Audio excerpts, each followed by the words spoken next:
Holy cow, that escalated quickly. Yeah, we yelling at the screen every Sunday night. Talk slick through the remote, we just want it right.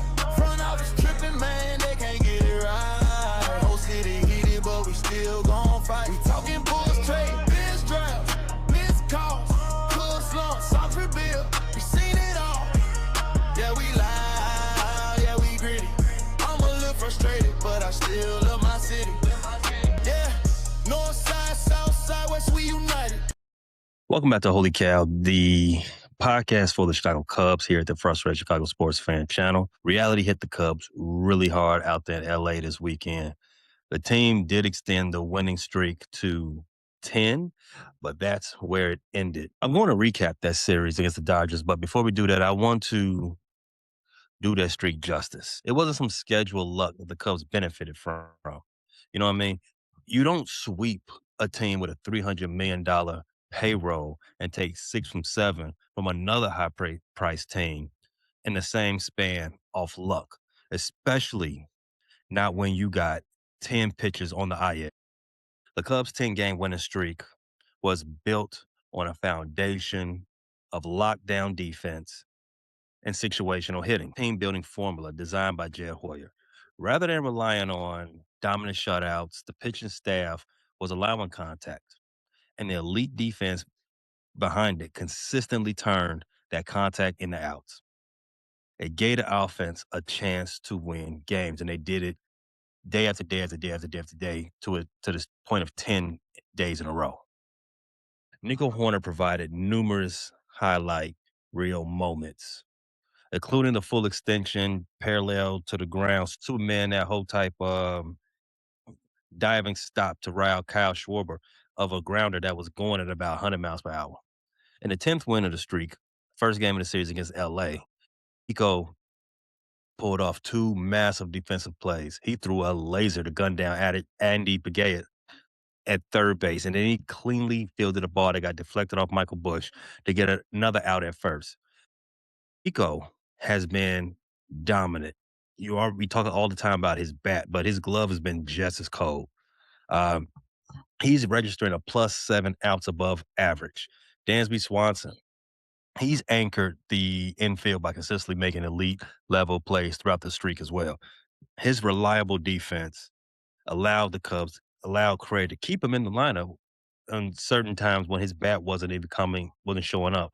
But we'll talk about this later. The bat is starting to show up. PCA, Pete Crow Armstrong, on the inverse of that, no bat, all glove.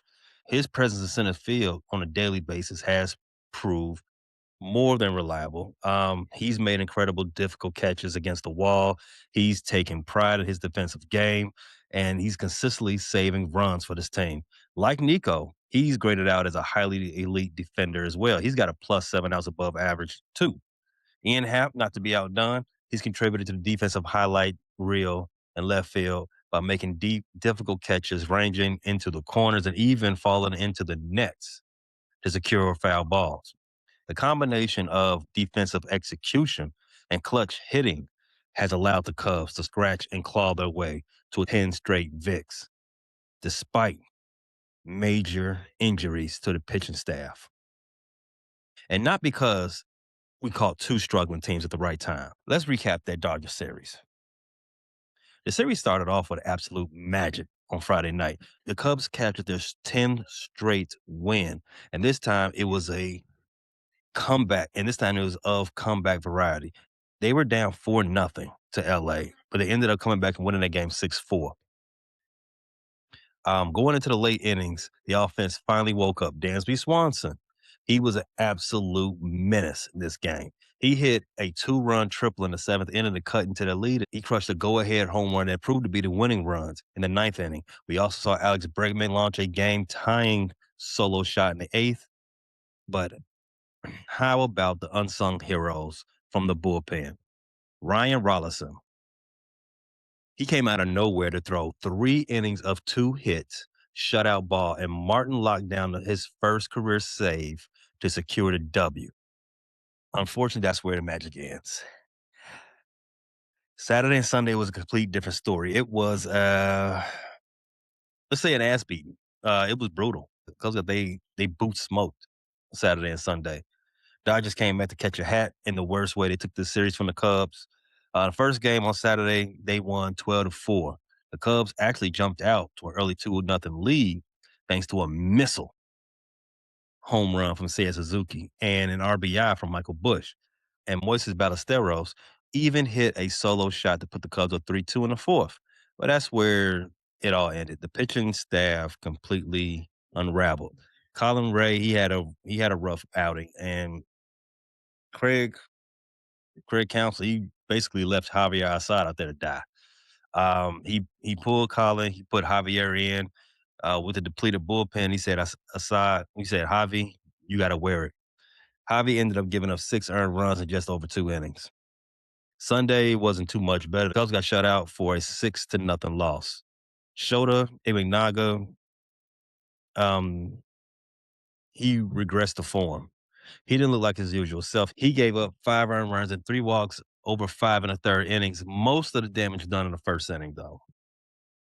But the real story from this game, situational hitting. One of the things that the Cubs was using to their advantage in that 10-game winning streak came back to bite them. Shota was magnificent during the 10-game winning streak, but also hitting with guys on base, hitting with runners in scoring position. It did not happen this game. The Cubs went a crazy 0 for 20 with guys on base and 0 for 8 with runners in scoring position. They had the bases loaded multiple times this game and just couldn't scratch it and couldn't get anybody to cross home plate. Need a Garrett's popcorn break.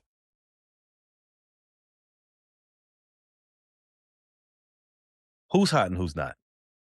Moises Ballesteros. He is a machine right now. The 22-year-old is breaking, and he's showing high baseball IQ. At one point, he was carrying around an absurd 202 WRC plus and making the 90th percentile hard contact and he's doing all that without chasing pitches. Vets like Alex Bregman are praising his input in hitting meetings. He's showing how locked in he is, and he looks incredibly comfortable at the major league level. This is a rookie. How often can you say that about a 22-year-old that has a combination of elite statistical production, natural hitting, and mechanics that and a veteran like approach at the plate? He's slashing 392, 439, and 647 with a 1086 OPS and that 202 WRC plus that I mentioned earlier. It means that his offensive production was over 100% better than the league average. He's got a great eye for the strike zone. He's not chasing pitches that he cannot handle. He steps into the box like a professional, and he's completely ready to swing. And he's ambushing first pitch strikes all the time. He's inflicting immediate damage when he sees it. Dansby Swanson and Nico Horner to not be outdone. They also deserve their flowers. Swanson, he's been delivering in the clutch a lot lately and playing great defense. And Nico, I talked about, he made that Superman style catch. Probably one of the best defensive plays made in his entire career. Seiya Suzuki also. He's back to showing off his power. He's hitting absolute moonshots. On the flip side, who isn't playing well right now? PCA, Pete Armstrong. PCA remains a total stud defensively, but PCA. Now, I did praise his defense in the first portion of the show, but specifically this series against the Dodgers. You all saw that play on Saturday where he got turned around and misjudged that fly ball out there in center field. Yeah, that sticks with you. Also, he struck out with the bases loaded in a big situation over this weekend. He's just not clicking right now. In fact, in his last 6 games, PCA is 7 for 21 with 2 walks, 9 strikeouts, and 10 guys left on base. No bueno. All right. In the show, upcoming schedule. The Cubs don't have any time to think about this. They got to throw this one away because they got a series starting very next day tomorrow. against another team in California, in Southern California, that is also pretty good, the San Diego Padres. They got to see them for a 3-game series at Petco Park, and you should already know the Padres want revenge against this team. As you recall, the Cubs did end their season back in October. So they need to have their head on the swivel. If you're going to plan to watch, there's going to be some late opening pitches. I think the opening pitch for the first 2 games are going to be around 8:40 Central Standard Time. So I'm looking forward to Cubs to bounce back against the Padres. The Cubs haven't had much issue with the Padres ever since the Padres decided to be a high price squad and be good again. So I'm calling it right now. Cubs win that series 2-1 before they come back to Wrigley Field. Fly to W. Appreciate you tapping into this latest episode from the Frustrated Chicago Sports Fan channel. Don't matter if you was watching on YouTube or listening on Spotify or Apple. Make sure you like, subscribe, share with everybody on the block, and hit the notification bell so you never miss none of our daily drops. And to all the guys from the shy, we say 3 things: bear down, fly to W, and sell the team, Jerry.